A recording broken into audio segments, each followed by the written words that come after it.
What up, peeps? I just wanted to have a quick discussion about advertising. I wanted to say that a very few people in the world, just a very few people, make this world a miserable place. It's not a majority of people, it's just a few. And those few bad apples don't spoil the bunch, they're just rotten.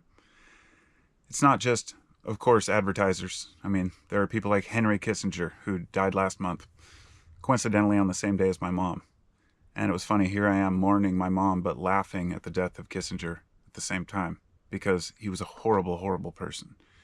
Everything that I saw about him, everyone else agreed. He was just a shitty person, and his death didn't mean much.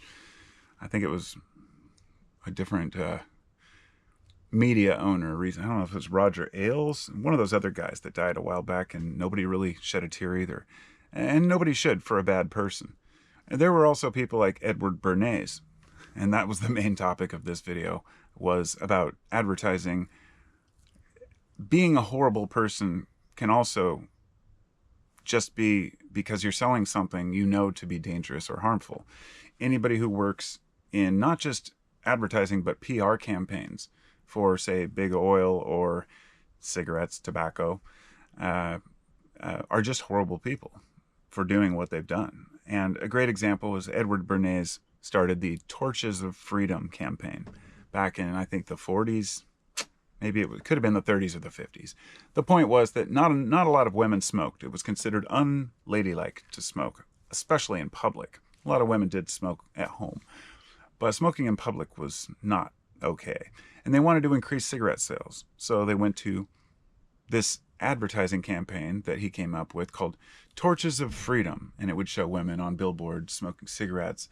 And it was considered to be something that showed your independence as a woman, your ability to be, sexy by smoking. And it worked. Within a decade, there were just as many women smokers. In fact, women found cigarettes to be even more enjoyable than men in a lot of places, and a lot more women smoked. I see how addiction works and understand these things because I myself I smoked for 25 years before I quit, and I still vape. It's a very difficult habit to break, and one that's been well known for a long time. But the type of advertising that went on went so far beyond that. When you saw the billboards of more doctors smoke Camels, and they'd show an actual doctor saying, yeah, Camels are better for you, Camels are healthy, even to the point of saying cigarettes were good for you, that would increase your health. These were all known to be lies. Just the same way that we knew that polluting benzene and other chemicals into our water supplies was damaging, mine tailings. In fact, one of the most polluted places on the planet, the desolate wasteland where the city had to be abandoned and shut down, and you may be thinking Chernobyl. Interestingly enough, there's another one in West Australia, and it's a large town where they mined asbestos for a couple decades back in the 40s, and it was blue asbestos, which is the worst kind, and all the mine tailings, they would just use them to line the streets or put them on their roofs to reflect the sun. And next thing you know, the whole city is sick, more or less, and mesothelioma, which comes on over decades, and they had to abandon the city. The mining company knew exactly how dangerous what they were doing was. So anyway, it's the people who knowingly obscure data and truth that make this world a bad place. We could do so much for our world and for each other without even having to spend more money or more labor or more resources. It's just those few people, the same ones who make products like this, which is funny. As I mentioned the cigarettes, I remember this was in my drawer.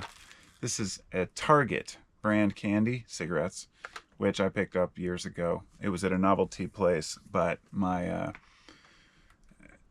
thoughts on this were, when I was a kid, I could go down to the corner store and I could buy a pack of these in the store on the kids' candy shelf, a foot off the ground. Who else is ever going to see that? The fact that this kind of bullshit marketing endured all the way into the modern day, and that it was considered okay and acceptable. And by the way, they're tiny. You don't even get a full-size candy cigarette anymore. But here's the funny thing. When I was younger, they had these packs of cigarettes you could buy. Don't remember the brand name. They were not cigarettes, but candy. You'd pull the thing out, and it was a real paper tube with a piece of bubble gum inside that filled the tube. And what you'd do is you'd put it in your mouth and you'd blow through it.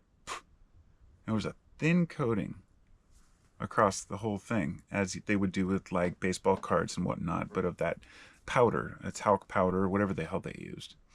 And when you blew, that poof of smoke or powder would come out. And every kid thought they were so cool. Hell, you could buy them at the novelty store too, ones that blew out fake smoke. Smoking is the #1 preventable cause of death in the U.S., in the world, I would imagine. After the cigarette companies finally started getting called out on their bullshit, they moved over to market elsewhere. And right now in Indonesia, they have little booths. As last time I saw, I don't know if this has changed since 5 years ago, but it's been going on for decades. These booths that are people set up in front of the schools, the elementary schools even, and they sell cigarettes singly for a buck or whatever it is. And kids will roll up in the morning, they'll buy a soda and they'll buy a cigarette and they'll sit and they'll smoke. And we're talking 8-year-olds, much younger even. It's rarer, I'm sure, younger than that, but 7, 8, 9, 10-year-olds just hanging out smoking. And these are name brand cigarettes and they're being promoted. The people who allow this to happen, the fact that I imagine running a company. You're a legal drug dealer selling a product that can kill people and is very dangerous. And kids are using your product. And instead of making a stand and taking a little bit of an effort to stop the problem, you actually feed the problem so you can make more money. And ultimately, we know this all comes down to money. It's always money. Money, money, money, money, money. Make money for the shareholders. I'm not saying everyone who makes money is evil. Of course not. But the ones who make money knowing that they're harming other people are bad people. And the ones that make this world shitty.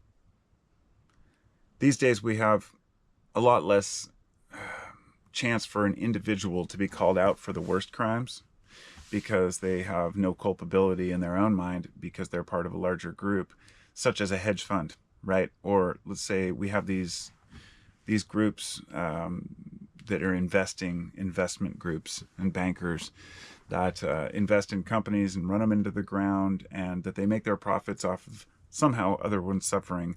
Let's say you're a stockholder in a company that makes missiles. Naturally, you want your stock to go up, right? So are you just, how culpable are you, by investing in this military firm that makes things that kill people? Those are things that people have to navigate on their own as individuals. I'm not here to pass judgment on anybody else and what makes you a good or a bad person. But I would say, I would hope that people would take a hard look at their portfolio, if you want to call it that. Everything from our investments to our job where we work to the things that we buy and what companies we support, and really ask ourselves if our dollar does matter more than we think it does, because it does. And where you spend your money and where you focus your attention does matter. As a society, we have a lot of power to change things. The only reason the smoking lobby was ever defeated was because people spoke up. Some politicians did as well, of course, but it's usually the people. And today we have a megaphone, the internet, which if we can agree something's fucked up, we can blast the world with that information. But people are kept in the dark and divided over things that really don't matter.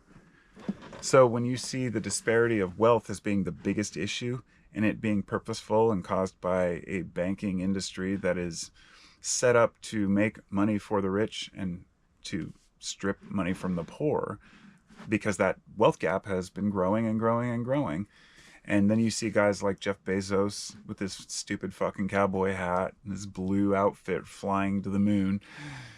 You think, what the fuck is going on out there? What does this world come to? What are we even doing? And when people start to lose hope and they see these things, everything falls apart. This is a, societal disaster on the horizon if we don't address these things. Which is why I think every individual needs to take a hard look at how they do business and why. It's not a holier than thou thing, or, everybody has to always be on their best behavior. Naturally, we're going to make a few deals where we know we're making a few bucks off somebody. Business is business. The market does what it does. But when you obscure other people from doing the truth, so you run a business selling tobacco products, for example, as I used, that's fine. Inform people on what they're buying. And as long as you're not trying to silence other people who are trying to inform people about the dangers of these things, sell what you will. Same with alcohol. Alcohol went through prohibition, and that didn't work out very well. You can't stop people from consuming things. You just have to inform them. And being informed is important. So, with all that said, what a world. There are some shitty people out there. Then there are some people who may just sell you a shitty product, but aren't shitty people. As I said, a person sells you alcohol, they tell you what it is, you know what it is, they're not a shitty person. The drug dealer on the corner isn't a shitty person just because he sells you something harmful, if you're choosing to ingest it and he's making it available. I'm talking about people who convince you need something that you don't, or lie to you about what you're actually getting. And shame on every one of them. And that's my rant. So, talk to y'all next time. Peace out, and be well. Take care of each other. Just be fucking cool. It's pretty simple. Be nice to each other. Don't be assholes. What else could I say? Don't sell kids fucking candy cigarettes. Peace.